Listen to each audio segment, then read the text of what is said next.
मुझे खतरा है कि जान से मारने की मुझे धमकी दी जा रही है। मेरे परिवार पे उंगलियां उठ रही है। मेरे भाई को इस बीच में घसीट लिया। मेरा भाई डॉक्टर है, मेरी बहन भी डॉक्टर है और मैं भी एक भारतीय जनता पार्टी के कार्यकर्ता हूँ। और मैं उम्मीद करता हूँ, मेरे साथ में इतनी प्रॉब्लम है और मेरी माँ जो है मुझे गलत काम के लिए धकेलती है कि शायद जो हमारा पुलिस प्रशासन है वो चाहती नहीं है कि हमारी देश की बेटी को इंसाफ मिले। वो आप लोगों से कि आपको अच्छा लग रहा है कि रोज़ रोज़ हर एक नया चेहरा आप लोगों के सामने आता है, कि आप कब तक ऐसे देखते रहोगे। मैं पिछले 10 साल से ये काम कर रही हूँ, आज तक किसी ने मेरे ऊपर उंगली नहीं उठाई है। एक ब्यूटी पार्लर चलाने वाली युवती ने महिला पर उसे और उसके परिवार को बदनाम करने के आरोप लगाए हैं। मामले में पुलिस को तहरीर और मानहानि का नोटिस देने की बात कही है। सर, जो मेरा आज प्रेस कॉन्फ्रेंस करने का जो माध्यम है वो ये है कि एक बच्ची के साथ गलत काम हो रहा था। इस बच्ची का 3 साल से शारीरिक शोषण हो रहा था। उसको रोकने के लिए मैंने आवाज़ उठाई तो इसकी जो मदर हैं और इसके जो स्टेप फादर हैं उन्होंने मेरे ऊपर ये एलिगेशन लगा दिए। उन्होंने मेरे ऊपर जिस प्रकार के जो एलिगेशन लगाए हैं, मेरे भाई तक को भी नहीं छोड़ा, मेरे फादर को भी नहीं छोड़ा। मतलब इस बच्ची की मदद करने की जो मुझे सज़ा मिल रही है वो इन एलिगेशन के रूप में मिल रही है। क्या हमारी देश की बेटी के साथ इसी तरह चलता रहेगा? मैं ये पूछती हूँ आप लोगों से कि आपको अच्छा लग रहा है कि रोज़ रोज़ हर एक नया चेहरा आप लोगों के सामने आता है, कि आप कब तक ऐसे देखते रहोगे? कब तक आवाज़ नहीं उठाओगे? आज मैंने आवाज़ उठाई है तो मुझे ये नतीजा मिलेगा? आप बताएं मुझे। इस बच्ची के साथ 3 साल से शोषण हो रहा है, तो 3 साल से शोषण होने का मतलब क्या मानते हो आप? इस बच्ची को मानसिक तनाव कितना होगा? ये बच्ची जवाब भी नहीं दे पा रही है और इसके जवाब ये देगी भी कैसे? इसको इस लायक छोड़ा ही नहीं है। ये लड़की मेरे संपर्क में ऐसे आई थी, जैसे कि आप लोग सब जानते हैं, मैं एक सोशल वेलफेयर के माध्यम से सारे काम करती हूँ। सोशल वेलफेयर के जितने भी काम होते हैं वो सब काम मैं करती हूँ। तो ये बच्ची उसी तरीके से मेरे से जुड़ी थी। इस बच्ची ने कहा कि मैम, मेरे साथ में इतनी प्रॉब्लम है और मेरी माँ जो है मुझे गलत काम के लिए धकेलती है। इसकी माँ के जो शारीरिक संबंध थे वो उनकी शादीशुदा ज़िंदगी चलते हुए किसी और से संबंध थे, तो उन्होंने इसको भी इसकी चपेट में लाके इसको भी उनके आगे पेश कर दिया। तो जब ये बच्ची मेरे संपर्क में आई तो मैंने कहा मैं तुम्हारी ज़िम्मेदारी लेती हूँ और मैं तुम्हारे साथ हर कदम पे खड़ी हूँ।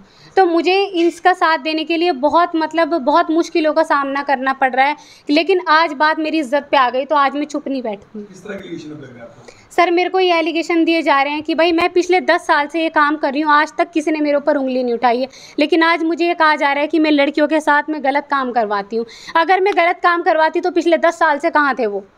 अगर कोई आवाज़ उठती तो पिछले 10 साल से क्यों नहीं उठी है? आज क्यों उठी है? क्योंकि आज मैंने एक बच्ची के सपोर्ट में आवाज़ निकाली है।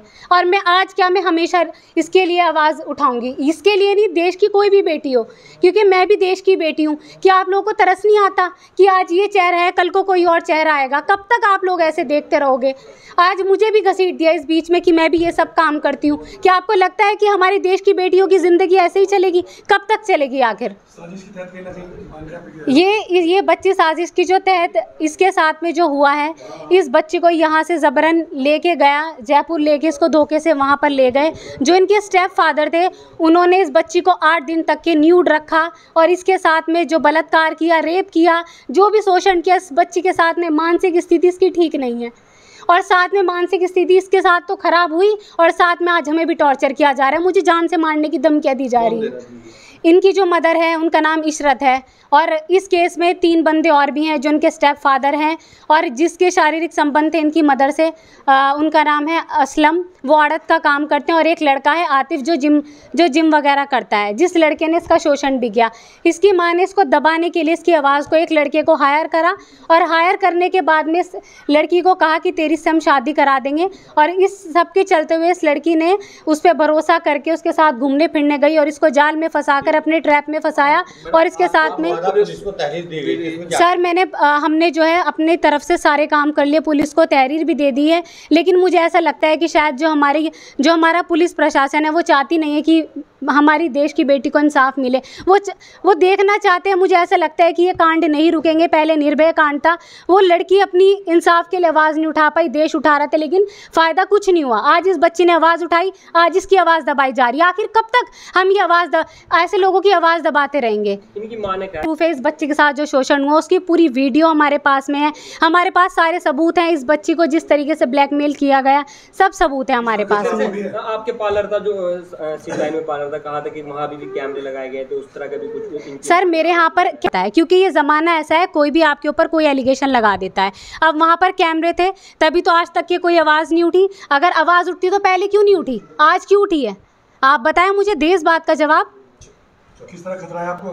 मुझे खतरा है कि जान से मारने की मुझे धमकी दी जा रही है, मेरे परिवार पे उंगलियां उठ रही है, मेरे भाई को इस बीच में घसीट लिया। मेरा भाई डॉक्टर है, मेरी बहन भी डॉक्टर है और मैं भी एक भारतीय जनता पार्टी के कार्यकर्ता हूं और मैं उम्मीद करती हूं अपनी सरकार से कि हमारी बेटी को इंसाफ मिले, हर दुनिया की बेटी को इंसाफ मिले। धन्यवाद। कल भी मैंने प्रेस वार्ता की थी और आज भी जो ये अनम अंसारी ये मुझे हमेशा सपोर्ट करती है और आज इनके ऊपर भी एलिगेशंस लग रहे हैं, वो सब झूठ है। तो ये एलिगेशन कौन लगा रहा है? मेरी माँ लगा रही है। अब झूठ उनके है। बारे में क्या कहना चाहोगे? क्या वजह है कि इस तरह के एलिगेशन जो तुम्हारी माँ लगा रही है, फिर तुम भी अपनी माँ पे लगा रहे हो, क्या वजह है, क्या कारण है? कुछ नहीं, वो बचाने के लिए, अपने आप को सही साबित करने के लिए ये सब कर रही है।